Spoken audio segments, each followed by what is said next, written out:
नमस्कार दोस्तों, मैं हूं तुलसीराम सिंह और आप सभी लोगों का स्वागत है। आज का वीडियो बहुत ही इन्फॉर्मेटिव होने वाला है क्योंकि एक सवाल आता है हर किसी के दिमाग में, खासतौर पर महिलाओं के दिमाग में आता है और पुरुष के दिमाग में भी आता है, मेंटेनेंस यानी भरण पोषण। अब चूंकि हम बात करेंगे, आज जो अपना टॉपिक है वो है क्या डाइवोर्स यानी जो तलाक के जो तत्व होते हैं यानी जो फैक्ट होते हैं, अगर कोर्ट में साबित नहीं हो पाते हैं तो क्या महिला को अस्थायी मेंटेनेंस मिलेगा या मेंटेनेंस मिलेगा कि नहीं मिलेगा।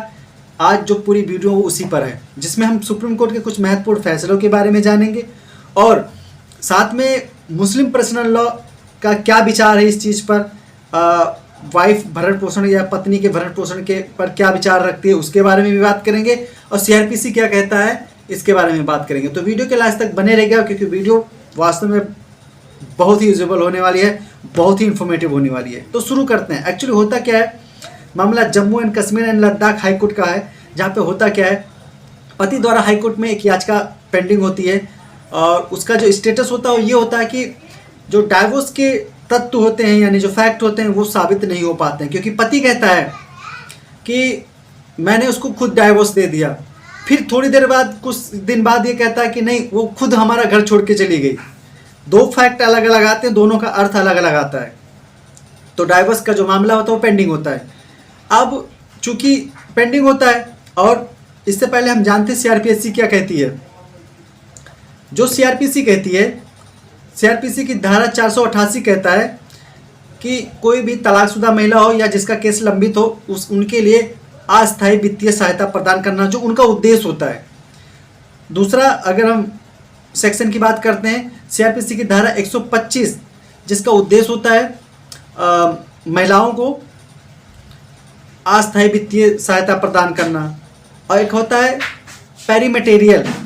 इस शब्द का भी उद्देश्य होता है महिलाओं को अस्थायी वित्तीय सहायता प्रदान करना। यानी ये तीन फैक्ट हैं, तीन ऐसे लॉ हैं, सेक्शन हैं, टॉपिक हैं जो महिलाओं को अस्थायी वित्तीय सहायता प्रदान करने के लिए बनाए गए हैं। लेकिन अब इन तीनों को रोकता कौन है? मुस्लिम पर्सनल लॉ। कैसे रोकता है? मुस्लिम पर्सनल लॉ कहता है कि तलाकशुदा महिला को या पत्नी को या वाइफ को हम भरण पोषण के बारे में, उनको देने के बारे में विचार बिल्कुल नहीं करते हैं। यानी कि सीआरपीसी की धारा 488, 125 और पेरीमेटेरियल, इन तीनों के अगेंस्ट है कौन? मुस्लिम पर्सनल लॉ। दूसरी बात, चूंकि इस वाले केस में होता क्या है, इसमें जो डाइवोर्स होता है वो हो नहीं चुका होता है, लंबित होता है। इसलिए होता है क्योंकि इसमें जो स्टेटमेंट होते हैं पति के वो अलग अलग होते हैं। एक स्टेट में कहा जाता है कि मैंने पत्नी को डाइवोर्स दे दिया इसलिए मेंटेनेंस हम नहीं बनता है। दूसरे जगह पे कहा था पत्नी ने मुझे खुद छोड़ के चली गई, हमारा घर छोड़ के चली गई है।